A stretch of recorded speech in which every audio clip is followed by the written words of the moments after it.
All right, so what's going to happen today? Well, let's find out how the story begins, how our article begins.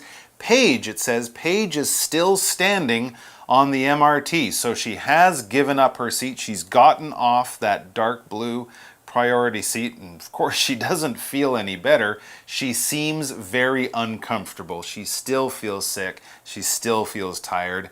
And now, of course, she's probably upset too and just wants to go home. So she thinks to herself, she doesn't say it out loud, she thinks, go faster, train. She just wants to get home. She wishes she had a magic wand and she could just, wave it around and be at home. Well, the next thing we see is another different kind of scene. It says the old man in the priority seat gets up and leaves. So the old man who did eventually sit down, well, he gets up and he gets off the train. He said he wasn't going to sit down for very long. So, can Paige take the seat? No, she can't, because that same middle-aged woman says, don't even think about taking that seat. This lady is, what did Paige do to her? Well, we'll kind of get into why the woman thinks that in a moment. Let's look at this phrase, don't even think about, and we follow that with a V-I-N-G form verb. Don't even think about doing, thinking, saying, whatever. It just means don't just not do the thing. Don't start considering doing that thing, or it will result in bad consequences. So your mum might say to you, don't even think about playing video games. Finish your homework first. Right. Now, so she's saying not just don't play games, but don't even think about it. Forget video games exist. It's an exaggeration. Of course, you can think about it, but it's a very strong warning. Not just saying don't do it. Don't even think about it, just as a way of showing you that this is really, really something you should not do. And as the middle-aged woman says next, she says someone else might need it. So she maybe saw Paige looking at the chair. She says, don't even think about sitting down there. Someone else might need it. Another person might come along who wants to sit down, so you stay standing. Who is this woman? Is she like the priority seat police? She is the police for the MRT or something. So she's obviously thinking somebody else, another pregnant woman, a young child, old person might need that. So Paige can't sit down. That seat is there. So Paige stays standing. We see that. Then things start to get a bit better because a young woman speaks up for her, for Paige. If you speak up for someone, you say something in support of another person. You kind of take their side and say something to kind of argue for them. So I'm not actually saying something to that person, I'm saying something to help that person, to support that person. What does she say? All right. Well, the young woman looks at this older woman, this seat police woman, and the young woman says, no one else needs it right now. The young woman's looking around saying, hey lady, relax. No one else needs it right now. Let her sit down. The young woman is pointing out there are no old people, there are no pregnant people. Why don't you just let the girl sit down? Very good question. And we'll find out why she doesn't or what happens next after our next word power word, which is the verb let. L-E-T, let. All right, let is a verb that's very similar to allow, A-L-L-O-W, to say it's okay to do something, right? If you want to go to the washroom while you're at school, you might put up your hand and say, can I go to the washroom? And if your teacher says okay, your teacher lets you go to the washroom. Sometimes there are things we can't do because of rules or different situations, but if someone says okay, you can do that, they will let you do it. And if you ask them to let you do it, you're trying to say, is it okay if I do this thing? For example, Molly's mom lets her stay up late on weekends. Molly's mom lets her stay up late on weekends. And it's not just people who will let us do things. Certain things. A ticket will let you into the movie theater. Money will let you buy things. Or a watch will let you know the time. It allows you to do something you are trying to do. So this young woman who's helping Paige has said, let her sit down, and then she adds, you can see she's not feeling well. She's still speaking up for Paige. She's supporting Paige and saying to that other lady, she doesn't feel well. She should be allowed to sit down. But But this older lady, the seat police lady, she really won't let it go. She says these seats should stay free until someone needs them. She's the kind of person who thinks that even if no one's using it, you still shouldn't sit on those dark blue seats. But why? I guess, but a lot of people do seem to think that way. Even yourself, you don't sit on them. I you won't let tell them someone stay else free. to, but you know. You won't do it yourself. So we're kind of looking at what are priority seats for and how should they work in this conversation. But we've got some word power words to look at first, right? That's right. Then the next one we have here is stay. It's a verb, S-T-A-Y, to stay. All right, to stay is basically talking about a verb that will continue happening, that will continue going on, or a situation that will keep happening or continue going on. All right, for example, we can talk about different places that stay open. The example sentence says the 7-Eleven stayed open even though there was a typhoon. The 7-Eleven stayed open even though there was a typhoon. It was open, but then something changed. The typhoon came along. Did something at the 7-Eleven change? No, nothing changed. It was open before, and it was open during the typhoon, and it will stay open in the next few days. In fact, 7-Elevens stay open 24 hours a day. That's why they're so convenient.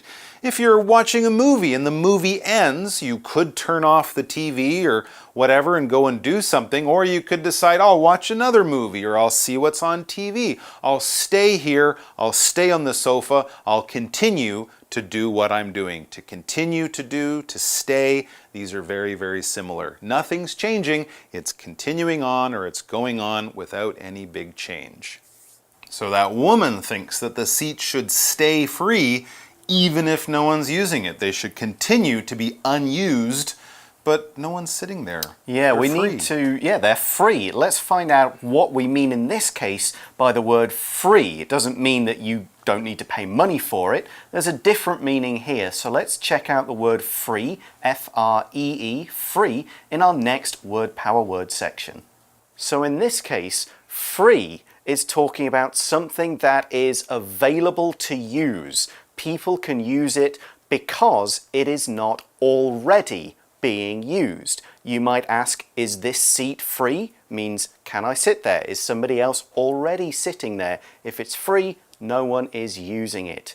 And we often talk about this when we think about vacations in hotels, as we see in this example sentence. There are no more free rooms at this hotel. There are no more free rooms at this hotel. That means people are using all of them, and so none of them are free to be stayed in.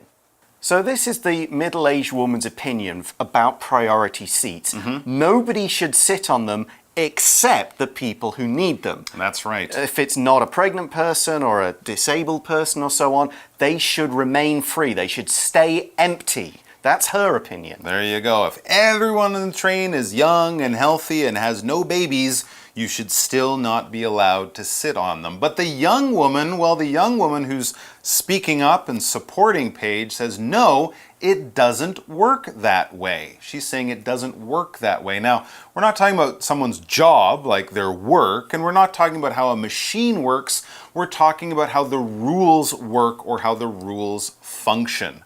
All right, that's basically how something works. When we use it in that way, that's how it works. That's what we're talking about. That's how it functions. So when she's talking about how the rules don't work that way, she's saying that's not the way most people will follow the rules or most people will think of the rules. Or maybe even those aren't the rules. Those aren't the rules, exactly. She's saying in the world of the MRT or in the rules of the MRT, there is another way to think about it. There's another way to act or behave. Yeah, and she explains that now by saying anyone can sit on them. These priority seats, anyone can sit on them. They just need to give them to others. So that is the rule. You are allowed to sit there, but if somebody needs them more than you do, then you should give them up. Which, as Mike and I said in day one, is probably true for any seat. You should give a normal seat up to a pregnant woman, a disabled person, an old person. So if there's 2 priority seats with 2 old people sitting on them, and a 3rd old person gets on, you don't say, hey, too bad. Yep. No, you're lost, old man. You give up another extra seat, even if it's a different color. Yeah, a normal seat. It's called being polite. Anyways, this picture next shows in our cartoon or in our story, the middle-aged woman, the police person, she points to a sign. She's pointing to one of those signs inside the MRT that kind of shows you the rules and the different things you should or shouldn't do. Yeah, she says they, meaning the priority seats, they should be for pregnant women, so that's women who have a baby inside them, senior citizens. I'm a senior citizen. That's the very old people. The disabled, so that's people whose bodies either permanently or just right now are not working properly. They need wheelchair, crutches, they need some kind of extra help. And people with small children, so very young babies, toddlers, and so on. She's saying here that these priority seats can only be used by those 4 groups of people. Ordinary people should never sit on them, even if they're free, which, again, isn't quite right. You're following the rules, but to sort of a kind of crazy level. If there's no one like that on the train, then just sit on the seat. Sit on them. It's okay. Just make sure you give it up for somebody else. So the young woman is watching the older woman explain the rules, and the young woman kind of, again, supporting Paige, says, this girl, speaking about Paige, this girl seems sick to me. She's looking at Paige, she's kind of pale, she looks tired, her eyes might be all red around the sides, and so this woman is not a doctor, she's not taking her temperature or doing tests, but she's just looking at her, so that's why she used that verb, to seem. To seem is like to appear. This is what it looks like to my eyes, my brain is giving me these clues or this information.